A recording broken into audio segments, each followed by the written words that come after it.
Hello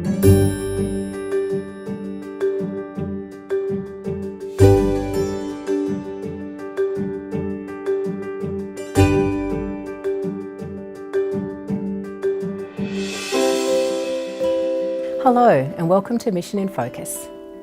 This webinar is the second part of our exploration into Pope Francis's vision of the Church as a field hospital. If you haven't watched it, you'll find the link to part 1 on the Catholic Health Australia website. In part 2, we continue our conversation with Mark Green, National Director of Mission for Calvary, Little Company of Mary Healthcare. And then I'll take you to a recently opened asylum seeker and refugee health hub in inner city Melbourne, where we'll see the Pope Francis vision becoming a reality. Mark, Pope Francis has said he wants a field hospital for his church. What does this look like to you? It's a fascinating image, Pope Francis's image of the field hospital, because when he uses it, he talks about, there's no point on the battlefield when people are wounded coming along and talking to them about their cholesterol, and it amuses me because we in healthcare, of course, do at some point want to talk to people about their cholesterol because we're interested in them being well for the longer haul. But apart from that, which I think is rather humorous, I think he's absolutely apposite in saying really that we've got to meet people where they are as a church. And I think he's got in mind those wonderful scenes in the synoptic gospels, in the gospels of Mark, Luke and Matthew, and to some extent John, where Jesus meets people in all sorts of circumstances, and in that moment can pick up from the brief conversation he has with them what it is that they're looking for, and really respond to that in a way that tells them that God loves them and God cares about them and God is with them right in their here and now. And then Jesus actually does more and says, now you're part of this story, you are a sign of this living God present among this community. And if you didn't think you had a dignity when you first approached me, you certainly have one now, because you're going to be the most talked about person in the town. And what's more, you're probably going to get me into a lot of trouble, so don't talk about me too much. In fact, sometimes he says, don't talk about me at all.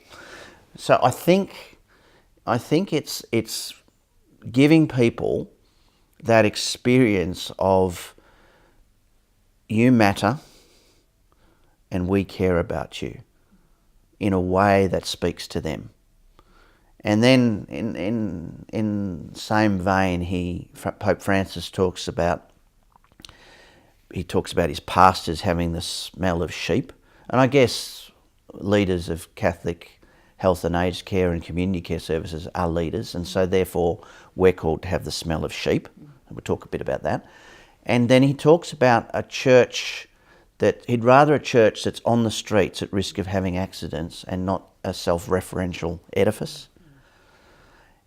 And I think that says something to us about risk and about keeping in focus what we're there for and who we're there for, and never letting the reputation, the building, the organisation, the heritage, the history, even the people who've built this thing up, never let that get in the way of being what you're called to be, which is an organisation, a group of people, flexible, adaptable, able to move and encounter people wherever they are.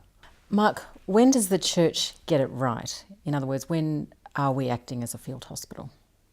I think when you are actually present without fear to a situation, and you actually think about the person in front of you and what they might be experiencing, and then think about what technical skills can we bring to work with this person. Even if we can't solve the problem for this person, perhaps we will be able to for the next. Whenever we're doing something like that, we're getting it right, because we're standing with the person in what they fear and what they're going through, and we're actually walking with them to make a difference, do something about it.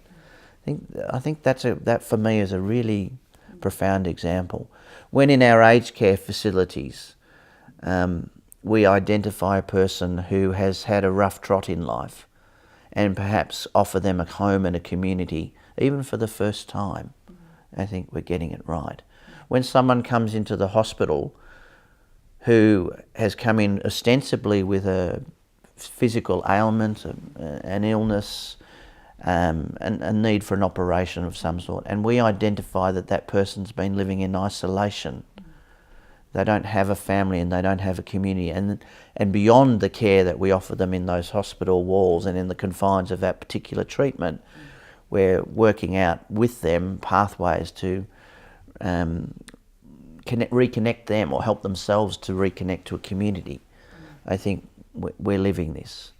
When we reflect on our care and recognise that we might have made a mistake in the way that we've spoken to a person or about a person, and say, I'm really sorry, I shouldn't have done it that way, we could do it better.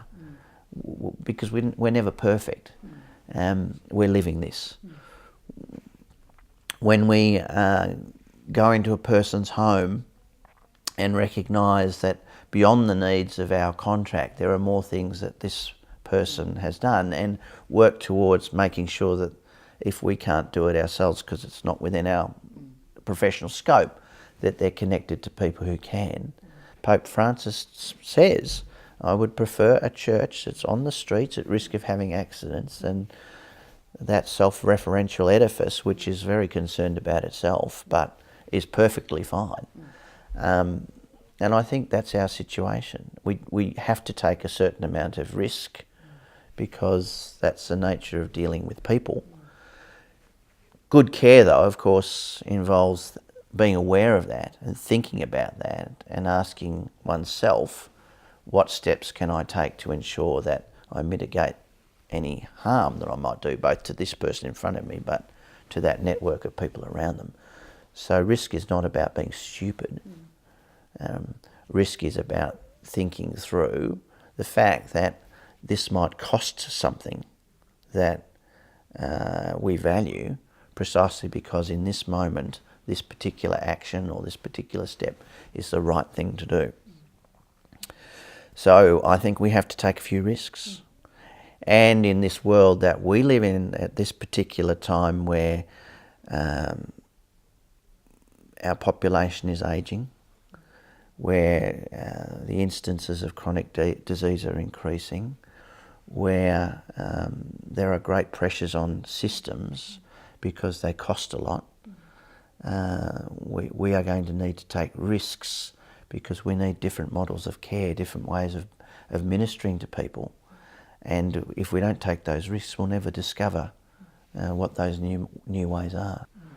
And in our heritage stories, I think that's what we see people doing. Those foundresses and founders of our facilities in our organisations, so many of those stories have them arriving with nothing other than what they had to offer. And it was then the community and the circumstances of the community that called them forth and invited them about what response should be made. And they just started responding. And sometimes I think that's exactly what we've got to do now. We've got to continue the good that we're doing, but we need to have that disposition of just being ready to start something because a group of people see the need. But we'll never get that from people as leaders unless we're actually calling it forth. And we'll never call it forth unless we believe that it's important and that we can do it ourselves. And of course, we'll never call it forth if we don't believe that the people we lead and the organisations we lead are capable of it. So imagination, discernment, the ability to take risks, and that capacity to recognise there's something going on here. Let's together work out what it is, and then maybe together we'll forge a response. That's leadership.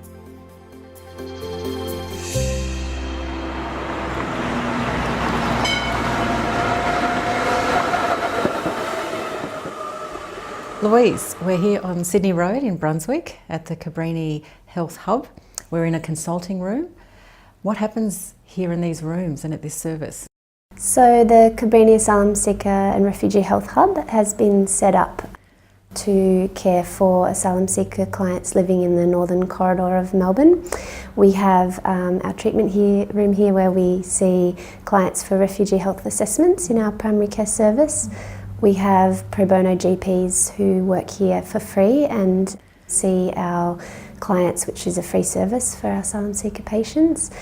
We also have a mental health specialty service which provides counselling, psychology and psychiatry services for our asylum seeker clients who are very vulnerable and needing a lot of mental health support. We're a very unique service in that we work very closely with other asylum seeker agencies, and not only do we provide primary health care and mental health care services, but we assist clients in a very vulnerable time where they might have housing instability, financial stress and a lot of other competing priorities in their life. So we're a wraparound service that like to provide case support and help for people in that very difficult time. A really important part of our role is to help our clients to navigate the healthcare system in Melbourne, the public healthcare system, which can be quite confusing for someone, firstly, that doesn't speak English as a first language, but also that isn't used to our public health system here and the way that referrals and things like that work. So Louise, how did this service get set up? So Suresh Sundram, who's one of the psychiatrists here at our clinic, along with Cabrini Health, recognised that there was a gap for asylum seeker services, and in particular mental health services for asylum seekers in the northern corridor of Melbourne. There are similar services like this set up in the west and in the southeast, but there was a gap for free healthcare services for asylum seekers in this area. St Vincent's Health also are a partner of ours. They assist with our pathology and radiology services. Yeah. And of course Cabrini have been here offering services to people in Melbourne for a long time. Yes, Cabrini missionary sisters arrived in Australia from Italy in 1948 and set up Cabrini Hospital, which was set up to care for migrants that arrived to Melbourne. So this is very much a continuation here at the hub of that foundation and the values of compassion and respect to care for people that are more vulnerable in Melbourne, in the community. I think you'll agree the Cabrini Asylum Seeker and Refugee Health Hub is an excellent example of the field hospital vision of Pope Francis. For more Mission in Focus episodes, visit the Catholic Health Australia website and follow the links on our homepage. I'm Margaret Deeren. Thanks for being part of the conversation.